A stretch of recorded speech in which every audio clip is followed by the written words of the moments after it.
Magandang araw mga kapolitika at welcome back dito sa ating YouTube channel.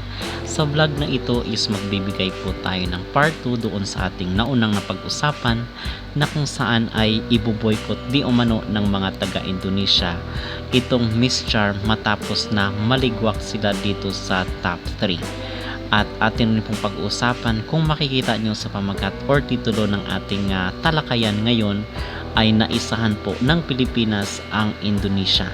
Malalaman nyo ngayon kung bakit. Pero bago ang lahat ay huwag kalimutang mag-like at mag-subscribe na rin kayo para updated kayo sa ating mga latest issue. At hanggang ngayon po ay galit na galit pa rin po ang mga taga-Indonesia dahil dito sa hindi nila nasungkit itong corona ng Miss Charm 2024. At top 6 lang po yung inabot ng kanilang contestant dito sa Miss Charm na ginanap sa bansang Vietnam. And na-report po natin na in-unfollow na po ni Kyla Carter itong Miss Charm kasi parang hindi nabigyan ng sense itong kanyang pagsali dito, which we believe na karapat dapat siya even nga doon sa top 10 lang. At nung hindi nga tinawag itong Philippines dito sa top 10 ay talagang nag-i-enjoy, talagang nag-celebrate itong mga Indonesians na hindi nakapasok sa top 10 itong si Kyla Carter.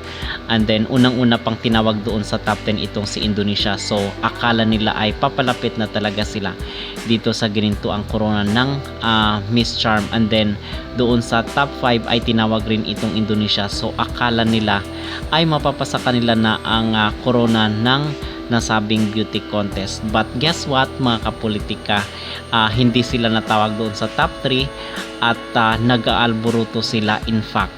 Kasi gusto talaga nila itong corona ng Miss Charm dahil kasi nga 'di ba yung self-proclaim nila na sila di umano ang powerhouse dito sa Asia pagdating sa mga beauty pageant. So talagang yung ambisyon, yung panaginip, itong pangarap ng Indonesia ay hindi natupad dahil dito sa pagkaliwag at hindi nga nila nakuha itong corona ng nasabing beauty contest. So ngayon ay galit na galit sila at dito sa social media at kahit sa ang platform ang sabi niya ng mga Indonesian dito sa mga kapwa nila Indonesians ay mag-unfollow sila dito sa Miss Charm at meron pang pahayag doon na hindi na daw sila sasali dito sa iboboykot nila itong Miss Charm at hindi sila sasali sa Miss Charm sa susunod taon 2025. So talagang naisahan ng Pilipinas kasi akala nila ay patuloy yung kailang celebration na sila ang makakasungkit ng corona, but surprisingly ay hindi po lang nakuha. So tabla-tabla lang, hindi nakuha ng Pilipinas ang corona dito sa Miss Charm, at the same time hindi rin po nakuha ng Indonesia. But dito sa mga kapolitika, dito sa pagka-corona kay Miss Malaysia ay masasabi naman natin na deserve siya. So wala tayong question kasi talagang ginalingan at maganda yung kanyang naging performance at maganda din yung kanyang image, yung kanyang tindig. So maganda, wala tayong question dito.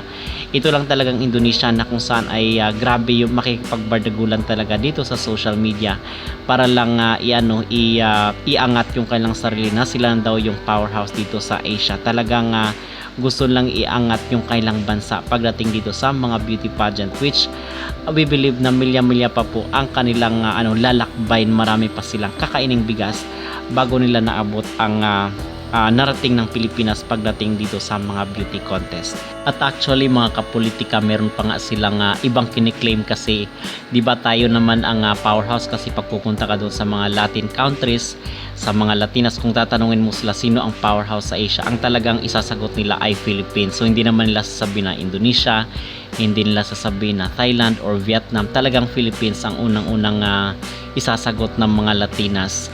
But ngayon ang sinasabi ng mga Indonesian mga kapolitika at itong ating mga kapitbahay na itong pagka-powerhouse doon ng Pilipinas ay old school na daw.